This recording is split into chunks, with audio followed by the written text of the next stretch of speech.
All. I am Premlata TTWRDC, Janagam, as a computer science faculty. As a part of the online lecture, now I am going to discuss about the database management system.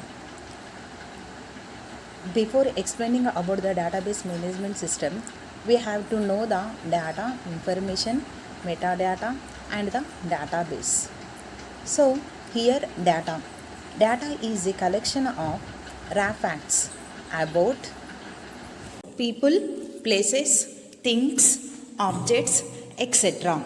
That means data is unprocessed. So data is a word derived from the datum. Datum is nothing but collection of something. So here raw facts it is the unprocessed or unprepared items. So data is a collection of something. So whatever the information, whatever the data is collected, that is unprocessed. So that is meaningless. So data is a word derived from the datum. Datum is nothing but the collection of the something. So we have to collect the just students information.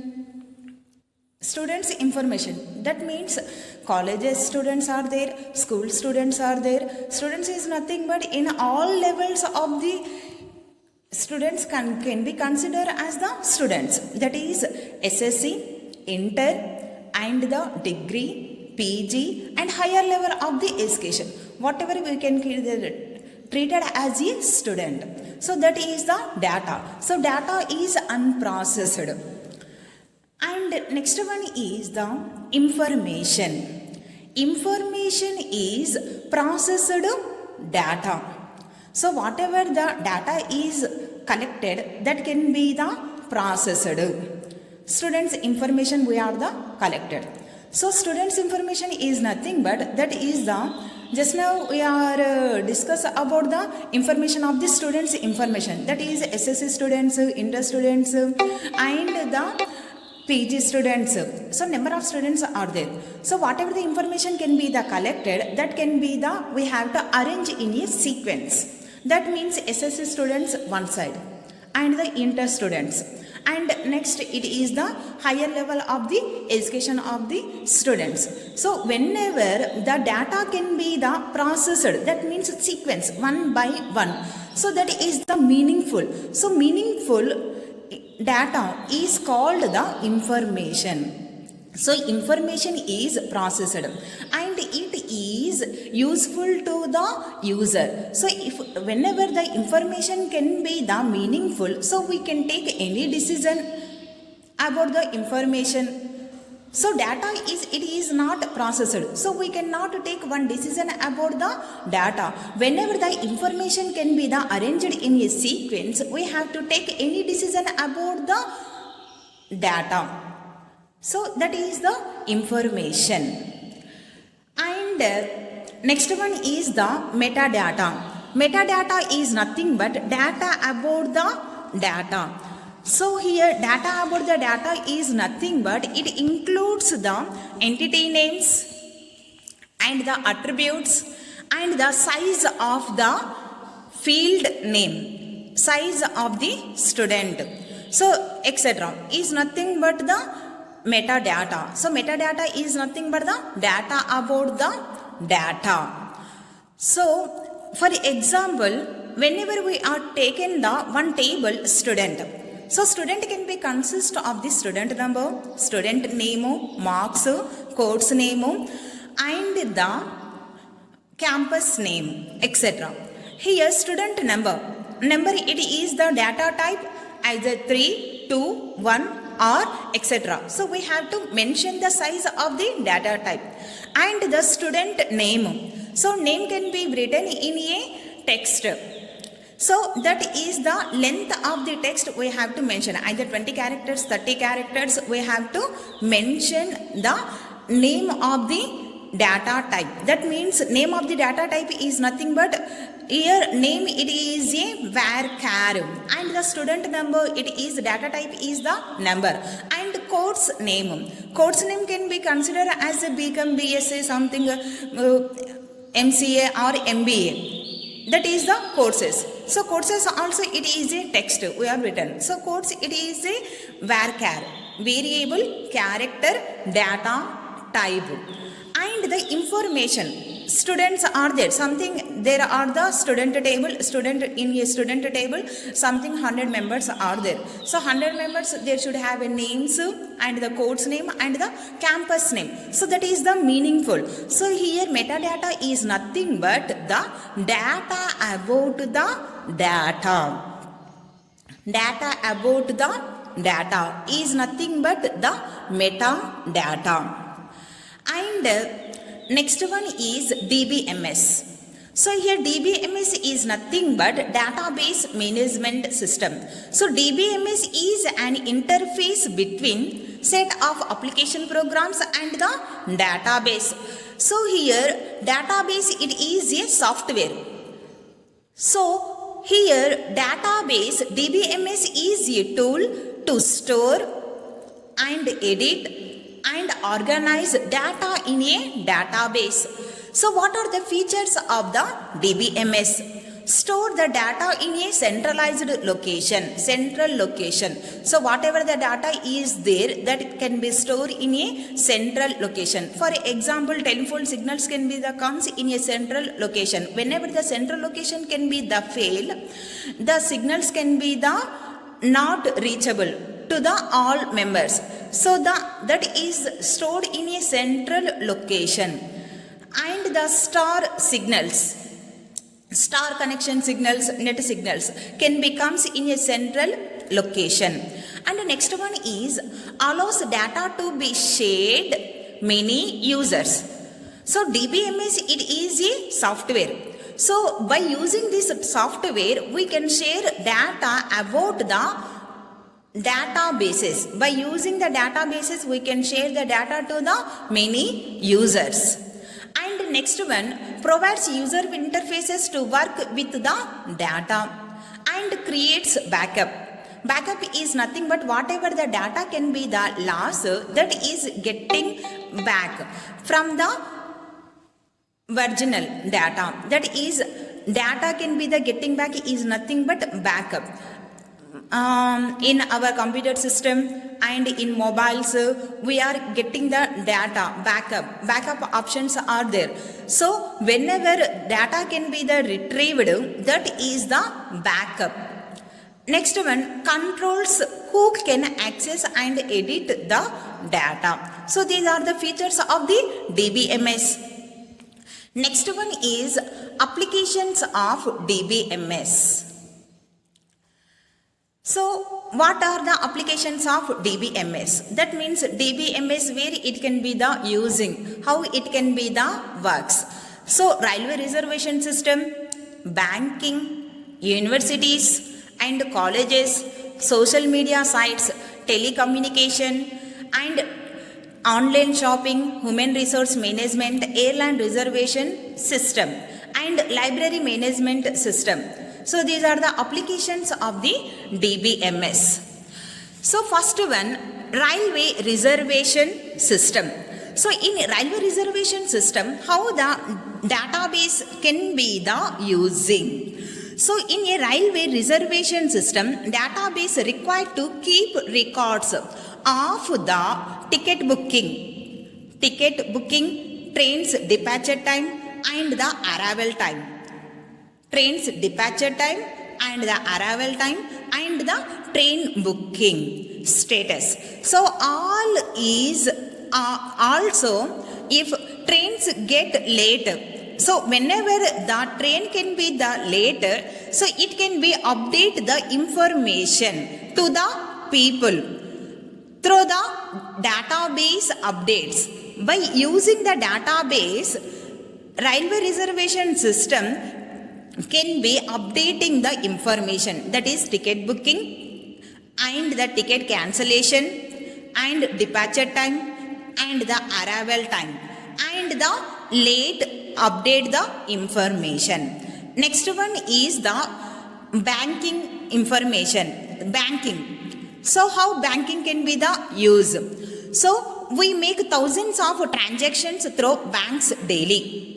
We make thousands of transactions through banks daily, and we can do this without going the bank.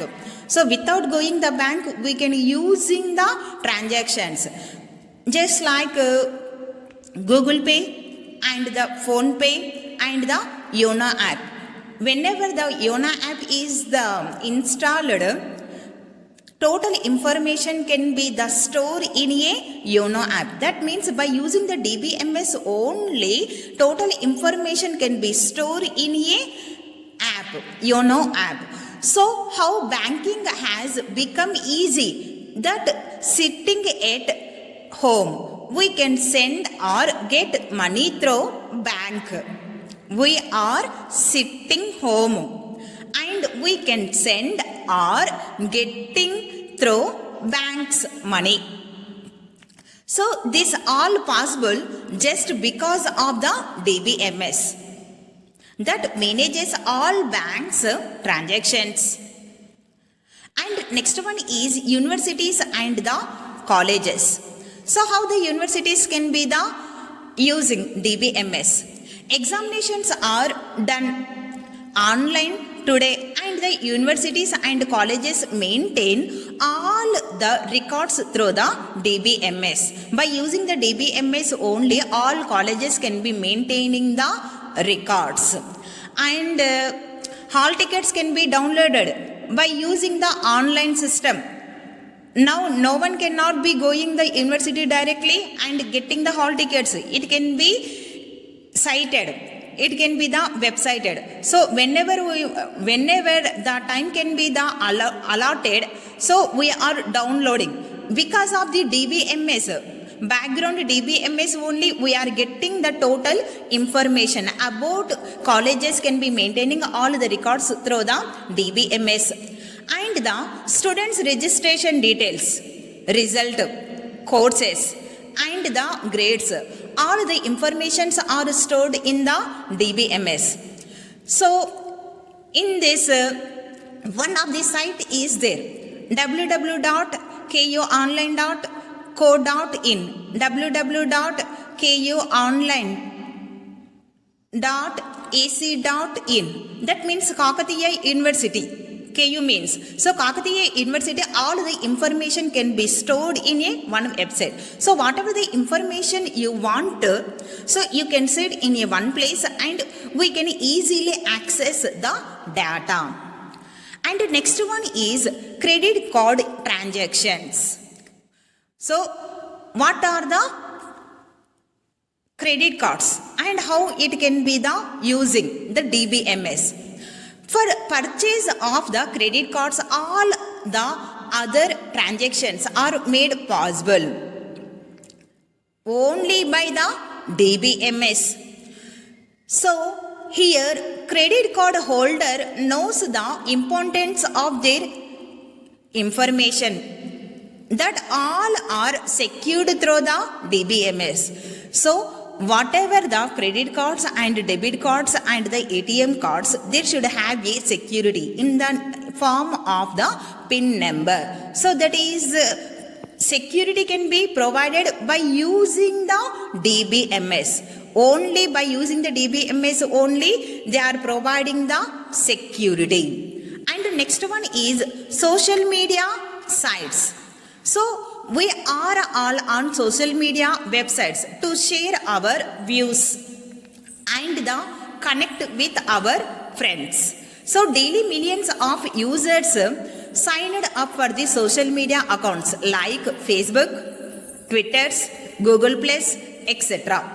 So but how all the information of the users are stored and how we become able to connect to other people? Yes, this all because of the DBMS. Next one is telecommunications. Any telecommunication company cannot even think about their business without the DBMS. So DBMS is must for these companies to store call details, incoming calls and the outgoing calls and call details. And and monthly postpaid bills, prepaid and postpaid. That means here only telecommunication can be maintaining the call details and the monthly postpaid of the bills. And next one is finance. Those days have gone for when information related to money, finance is nothing but it is related to money, was stored in registers and the files. So in our colleges and in our home, we are maintaining the one book for the finance, for the daily activities. Today the time has totally changed because there are lot of thinking to do with the finance, like storing sales, holding information and financial statement and the management, etc. Next one is online shopping. So what is the online shopping? Online shopping has become a big trend nowadays. No one wants to go shop and waste his time. So everyone wants to shop from the home. Sitting in home, we are shopping. So all these products are added and sold only with the help of the DBMS. Flipkart, Amazon, OLX.com, etc. So whatever the shopping we have to do, there are the number of the applications are there. So that application can be storing the total information. So the purchase information and invoice bills and the payment before or after, all of these are done with the help of DBMS. Next one, human resource management. So human resource management departments keep records of each employee's salaries, tax and work through the DBMS. Next one is airline reservation.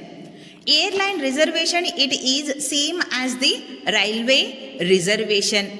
So airline also needs DBMS to keep records of flights arrival time and the departure time and the status. That means any delay or late are there, that information can be the updated. So that is the delays. So airline reservation system, it is same as railway reservation system.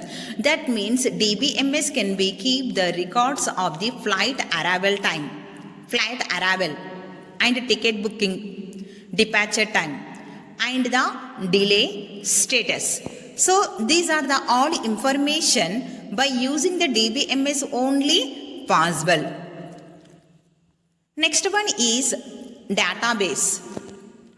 So what is the database? Database is a collection of logically related data that can be arranged in a systematic format.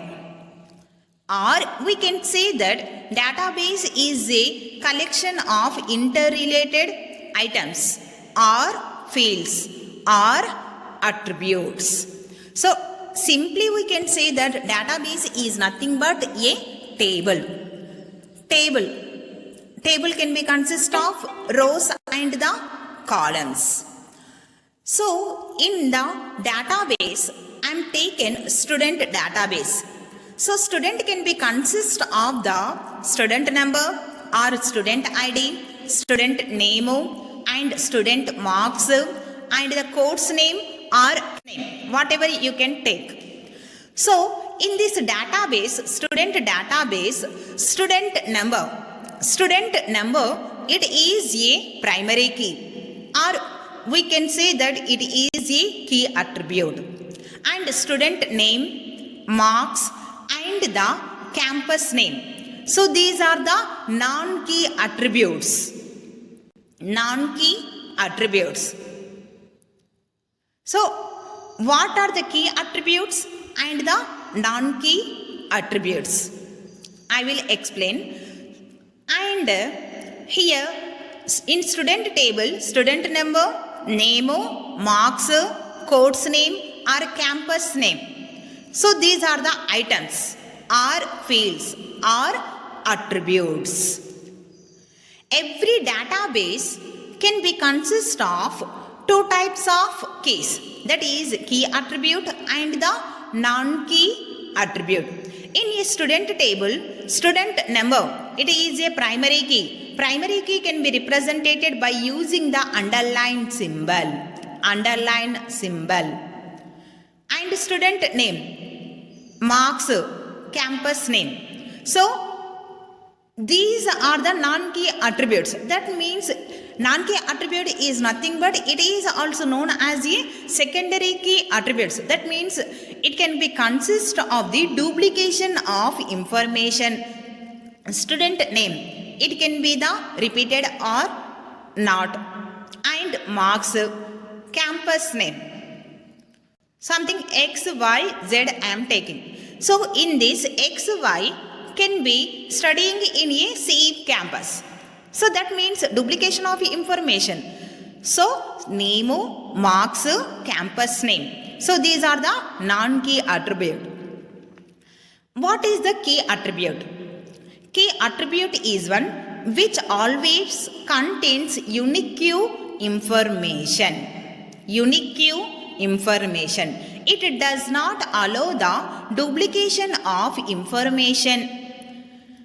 For example, in a student table, student number, it is a key attribute. It is also known as a primary key. Key attributes are always belongs to the primary key. Next one, non-key attribute. Non-key attribute is one which will contains may or may not be duplication of information. Non-key attributes cannot be not null. In a student database, student name, marks, campus name, these are the non-key attributes. Next one, advantages of the DBMS. So what are the advantages of the DBMS? So advantages of DBMS is the data redundancy, data integrity, data security and data access. It is also known as a concurrent access and the data sharing. First one, data redundancy. So what is the meaning of the data redundancy? Data redundancy is nothing but duplication of information. That means repetition of same information in many number of application programs. It is known as a data redundancy. So in DBMS, data redundancy is minimized. Why? Because DBMS is an interface between the set of application programs and the database. So it is a software. So that's why in DBMS data redundancy is minimized. Hence we get less memory space. We are not writing the duplication of information.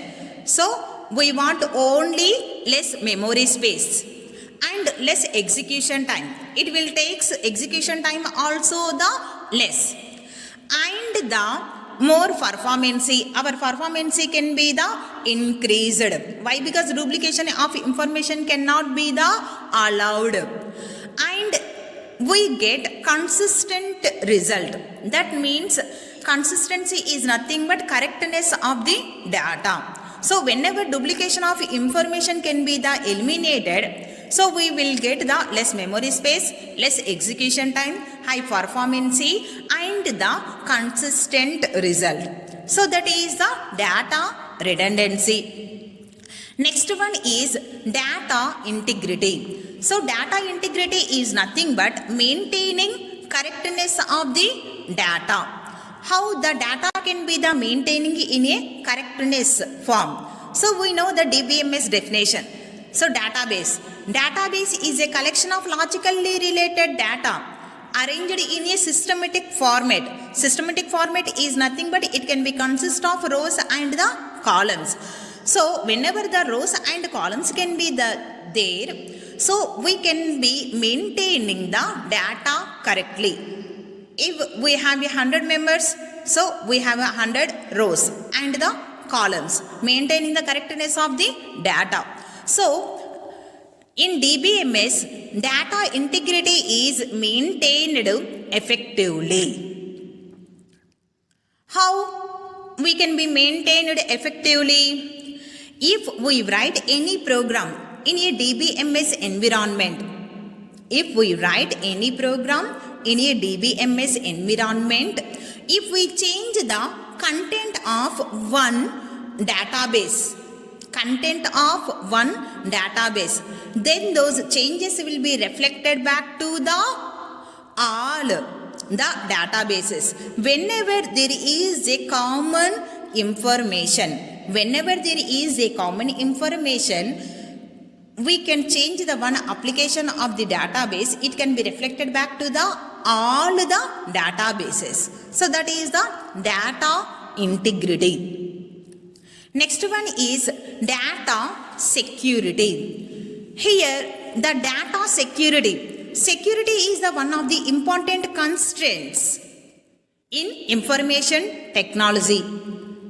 Security, it is the one of the important constraints in information technology to protect the confidential information from unauthorized users.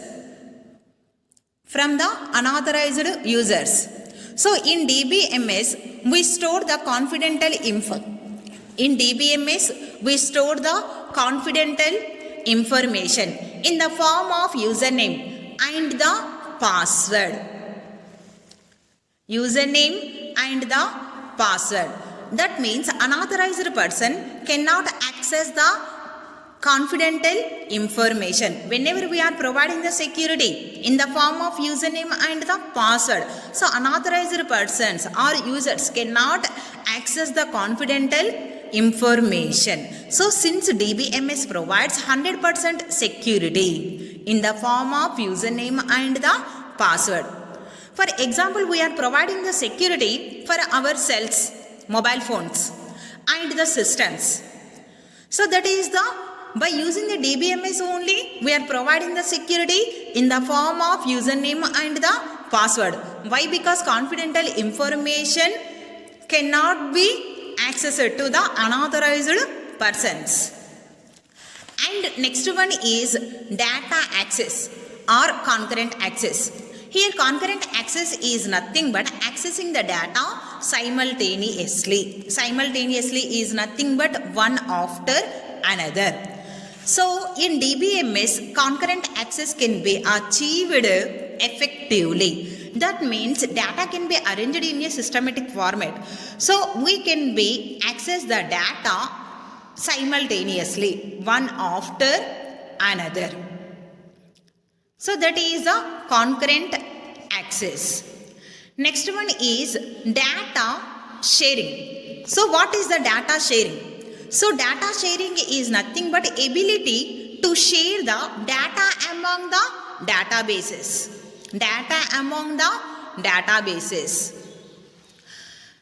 Here DBMS, it is a software. So by using this software, we are sharing the data to the many users. It is a computer based system. So it is an electronic device. So we can share the data to the many users. So here the database, it can be connected to the networks.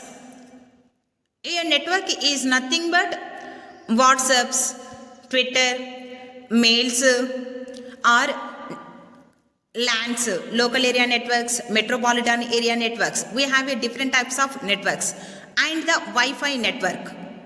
So whenever we are using these types of networks, we are sharing the data to the databases. By using the databases, we are sharing the data to the many users. So that is nothing but data sharing. So data sharing is nothing but ability to share the data among the databases. So that is the data sharing. So the advantages of DBM is data redundancy, data integrity, data security, concurrent access, and the data sharing. Next one, entity. So here entity is an object. Entity is an object. In the real world, it is distinguished from other objects. An entity may be a person, place, things, objects, etc. in the user environment. Here some examples are there, that is type and the entity. Here type is a person I am taken. Here person is the student, employee, customer, etc. Place, library, storehouse, or we can say storeroom. Object, pen, paper, pencil, chalk, computer, etc. Event, admission and the sales, concept, course and accounts. Entity should be always written in capital letters only. If I am taken the student, students can be written in capital letters. Whenever I am written student, so it is called the entity. Entity can be represented by using the rectangle symbol. Types of entities. Entity can be classified into three types: strong entity, weak entity, and the associative entity. So what is the strong entity? Strong entity is one which does not depends upon the other entity. Strong entity can be represented by using the rectangle symbol. By using the rectangle symbol. Example, parents. Our parents. Strong entity. Why? Because they are not depending on the others. Next one, weak entity. Weak entity is one which depends on other entity. It can be represented by using the double rectangle symbol. Double rectangle symbol. Weak entity. Example, parents, we are taken the strong entity. Next, children's. Children's depending on the parents.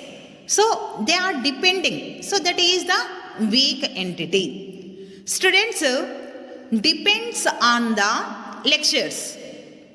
So student, it is the weak entity. Next, associative entity. Associative entity is nothing but association among the entities. So that means relationship among the entities. So these are formed many to many relationship between entity types. Here associative entity symbol is there, that is in a rectangle symbol, diamond. Next one is attributes. What is attribute? Attribute is a property or characteristic of an entity type. In a database definition, I am taken student table. In student table, student number, name, marks, course name, called items or fields are the attributes I am said. So here the attribute is a property. Student can be consist of the student properties. Employee can be consist of employee properties or characteristics. Example, student. It is a entity. So students can be consist of attributes: student number, name, marks, course name or campus name. Employee number, employee name, employee salary and the department. Which employee works in which department? So we can take department also. So these are the attributes or items or fields. Attributes can be represented by using the ellipse or oval symbol. We can say that rounded rectangle symbol. Simply we can say rounded rectangle symbol. Types of attributes. So we have a different types of attributes. That is composite attribute, simple or atomic attribute, single valued attribute, multi-valued attribute, derived attribute, identifier attribute and stored attribute. First one, composite attribute. So what is composite attribute here? Here composite attribute is an attribute that can be broken down into two or more parts. That can be broken down into two or more parts. For example, student name. I am taken name attribute. Name attribute can be broken down into first name, middle name and the last name. So in bus pass application form or examination application form, first name, middle name and last name. So these are the comes name attribute. Name attribute can be broken down into first name, middle name and the last name. Next one, simple or atomic attribute. Simple or atomic attribute. Simple attribute is an attribute that cannot be broken down into parts. It is the opposite of the composite attribute. Composite attribute can be broken down into parts, but simple or atomic attribute, it cannot be broken down into parts. For example, age. Age attribute. Age attribute cannot be broken down into the parts. Next one, single valued attribute. Single valued attribute. It is an attribute that takes only one value. Single is nothing but only one. It will takes only one value for a given entity instance. Example, in a student table, student number. In a employee table, employee number. Department table, department number. Course table, course number. Or course ID, campus ID. These are the numbers. That means it is not repeated. So single valued attribute, we can say it is a key attribute. That means it is not repeated. Only one value it will take. Next one, multi-valued attribute. Multi means many. It is an attribute that has one or more values. Multi-valued attribute is one that takes one or more values for a given entity instance. It can be represented by using the double ellipse symbol. Double ellipse symbol or oval symbol. Double oval symbol. For example, multi-valued attribute languages known. So every student will knows more than one language.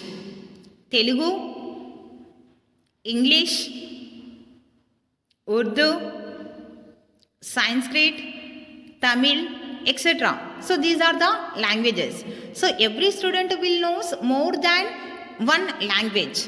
So that is the multi-valued attributes. Colors.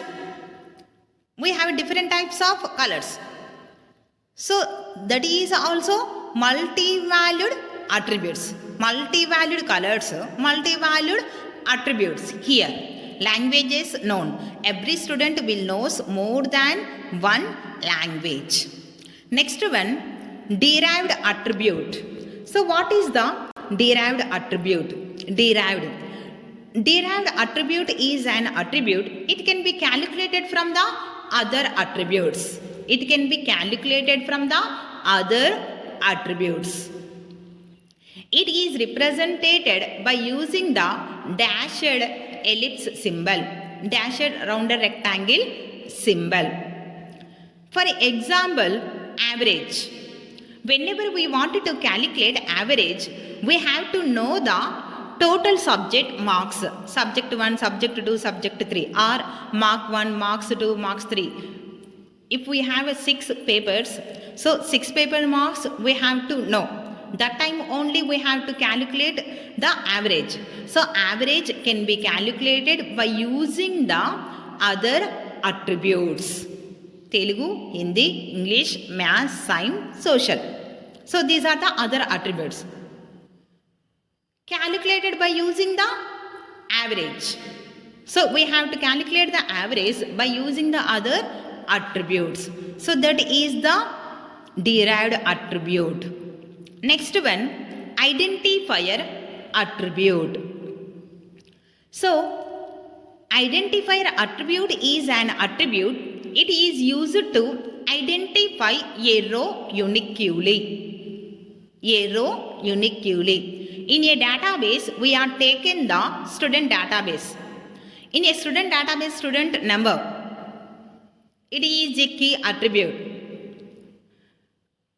Key attributes can be represented by using the underline symbol. That means we are identifier. Whenever we are underline, it is a key attribute or the primary key. So student number, employee number, customer ID, course ID, department number. So these are the identifiers. Next one, stored attribute. What is the stored attribute? Stored. So stored attribute is an attribute stored in a database. It is an attribute stored in a database. In a student database, we are storing the student information. That is the stored attribute. Example here, average. In a average, we can be storing the 6 subjects information. Telugu, Hindi, English, Maths, Science, Social. So these all subjects information can be stored in a average. So the average, it is a stored attribute. Average, it is a stored attribute. Thank you for all.